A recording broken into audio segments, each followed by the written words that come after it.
भगवान शंकर की पवित्र कथा कहती है कि 5 जगह से अशांति हमारे घर में प्रवेश करती है। 5 जगह से अशांति हमारे घर में आती है, 5 जगह से अशांति हमारे घर में प्रवेश करती है। 5 जगह से अशांति हमारे घर में प्रवेश कर रही होती है। पहला है संसार से, दूसरा है संपत्ति से, तीसरा है संबंधों से, चौथा है स्वास्थ्य से और 5वां है संतान से।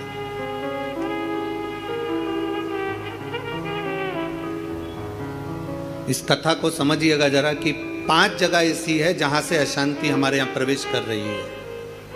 उसमें 5 जगह में एक जगह संपत्ति भी कही है। 5 जगह में से एक जगह संपत्ति को भी बताया गया कि जैसे संसार से भी अशांति प्राप्त होती है। संसार के लोगों में आप सोचते हैं कि मैं संसार में जितना रहूंगा, जितना सबके साथ में रहूंगा, उतना मुझे सुख मिलेगा, शांति मिलेगी। ना ना ना, ना। स्कंद पुराण कहती है हो नहीं सकता। संसार के लोगों के लिए आप दुनिया भर का कितना भी सुख प्रदान कर दीजिए, किसी के लिए आप अपनी जान भी निकाल कर रख दीजिए, संसार के लोगों के लिए आप अपनी पूरी संपत्ति भी लुटा कर रख दीजिए, संसार के लोगों के लिए अच्छे से अच्छा वस्त्र, आभूषण, माणिक, मोती, रतन जो कुछ दे सकते हो दे दीजिए। उसके बाद भी संसार के लोग कहे बिना रह नहीं सकते। आपको कहे बिना रहेंगे नहीं। आप कितना भी सुख उनको दे दीजिए, आप कितना भी सुख उनको प्रदान कर दीजिए, आपको वो सुख आप दे भी देंगे। एक व्यक्ति अगर अपने घर की शादी में करोड़ों रुपए खर्च कर कर पूरे घर के मेहमानों को, संसार के लोगों को, सबको बुला ले और सबको बुलाने के बाद में वो सबका सम्मान करे, सबका आदर करे, सबका सत्कार करे, सब कुछ अच्छा करे, सबका आदर भी करे, सबका सम्मान भी करे, सबको खूब दे भी और खूब खूब प्रदान कर दे, उसके बाद भी दुनिया के लोग कह देंगे हराम का आ रहा होगा तो लुटा रहा होगा। ये दुनिया की रीति है, ये दुनिया का क्रम है। संसार का व्यक्ति जितना आप विचार करेंगे कि मैं संसार के अंदर रहूं, लोगों के अंदर विराजमान रहूं, मुझे यश ही यश मिले, तो बहुत मुश्किल है। आप दुनिया का सारा सुख दे दीजिए तो भी यश की प्राप्ति नहीं हो सकती। थोड़ा वक्त मिल गया तो मिल गया, किसी ने कह दिया, किसी को आपने देते रहे देते रहे देते रहे तो मिल गया। संसार अशांति देता है। संपत्ति, शिव महापुराण की कथा कहती है, स्कंद पुराण कथा कहती है कि हमारी संपत्ति भी हमको अशांति देती है। जिसके पास कुछ नहीं वो आराम से रोड के किनारे टाट बिछाकर बहुत मस्ती से सोता है।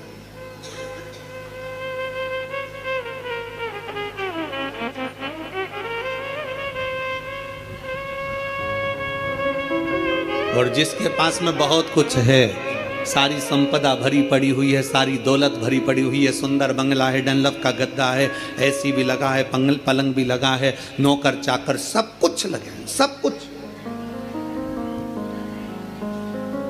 तो भी उसको नींद नहीं आती है।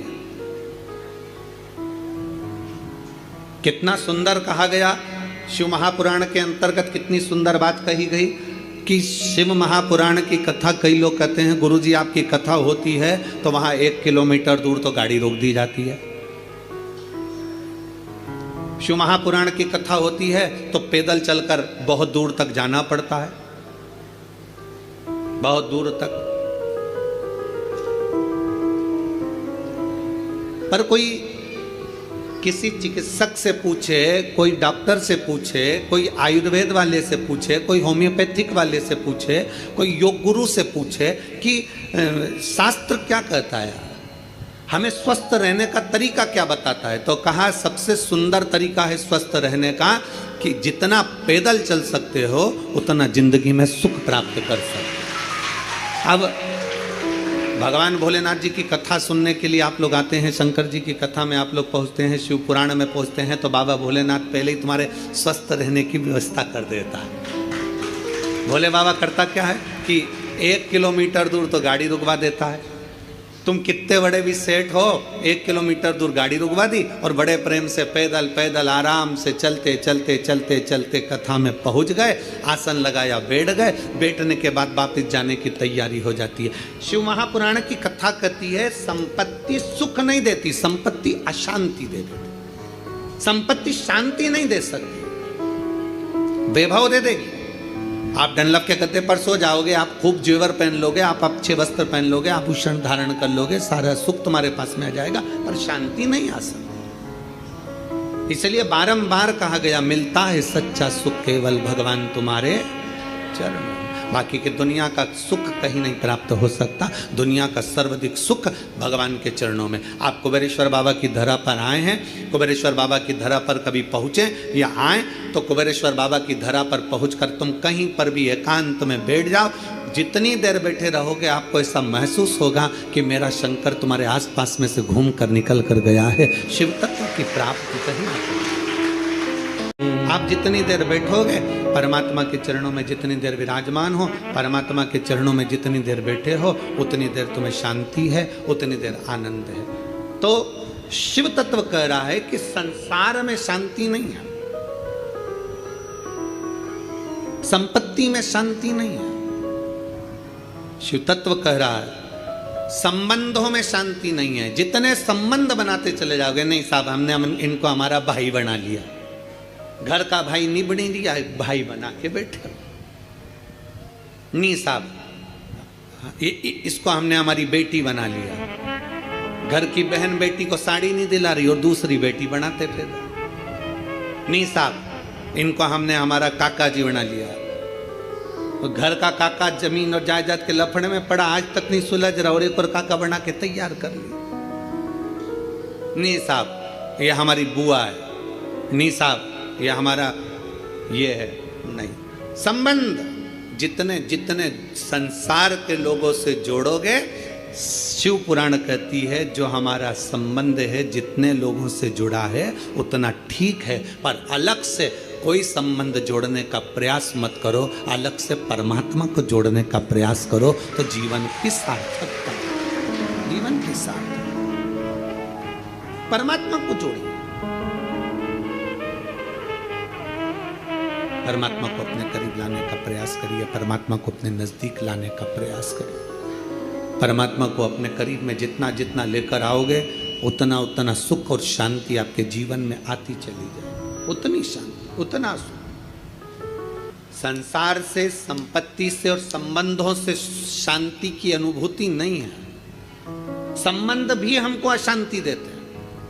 किसी ने कुछ कह दिया, मन अशांत हो गया, किसी ने कुछ बोल दिया, मन अशांत हो गया, कहीं किसी ने कुछ कहा, अपन घर से निकल कर चले गए, मन अशांत हो गया। अच्छा जरा सा विवाद हुआ और लोग घर छोड़कर चले जाते हैं। हमको यह समझ में नहीं आता कि घर में तुम रहकर भी शांति का अनुभव नहीं कर पाए तो क्या क्षिप्रा जी के तट पर जाकर, गंगा जी के तट पर जाकर, नर्मदा जी के तट पर जाकर, किसी तीर्थ में जाकर, सबको छोड़कर, अकेले घर से निकलकर, घर के बाहर जाकर क्या तुम्हें शांति मिल जाएगी? जम के बोलो जरा, नहीं मिल सकती। घर छोड़कर शांति का अनुभव नहीं हो सकता।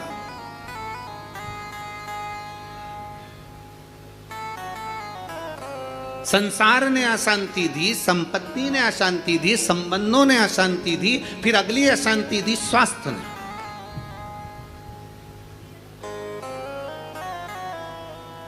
घुटने दुखने लगे, कमर दुखने लगी, पीठ दुखने लगी, अशांति होने लगी, अब मैं बहुत बीमार रहने लगी, मेरे जीवन का क्या ठिकाना गुरुजी, मेरी जिंदगी का क्या ठिकाना।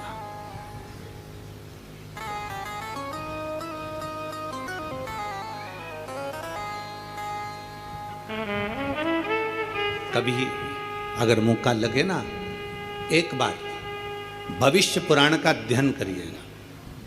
गीता प्रेस गोरखपुर की भविष्य पुराण लीजिए और उसका अध्ययन करिए।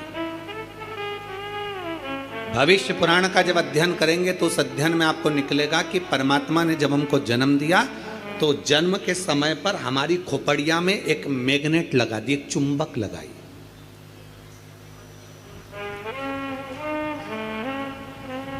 परमात्मा ने हमारी खोपड़िया में, हमारे मस्तिष्क में, हमारे भेजे में, हमारे सिर के अंदर, हमारे मस्तिष्क में एक चुंबक लगा। कभी अगर भविष्य पुराण पढ़ें तो उसमें अध्ययन करिएगा, हमारे मस्तिष्क में एक चुंबक परमात्मा ने जन्म के समय पर, पैदा होने से पहले, हमें बनाने से पहले, माता के गर्भ में जब हम पड़े हुए थे, हमारा मस्तिष्क बन रहा था तो इसमें एक चुंबक फिट कर दिया। इसलिए मरने के बाद जब अंतिम संस्कार होता है, अंतिम संस्कार में जब मुर्दा आधा जल जाता है तो उसकी खोपड़िया को फोड़कर कपाल क्रिया करी जाती है। आपके इधर करते कि नहीं करते वो हमको नहीं मालूम। हमारे इधर की रीति है, बांस में लोटा बांधकर उसमें घी भरकर उसके घर के बेटों से, उसके पोता पोती से वहाँ पर खड़ा करवा के पोते से खोपड़िया में वो डंडा पड़वा कर वहीं घी उंडेलवा कर डंडे को फेंक दिया जाता, उस बांस को फेंक दिया जाता। देखा है आप लोगों ने इसको?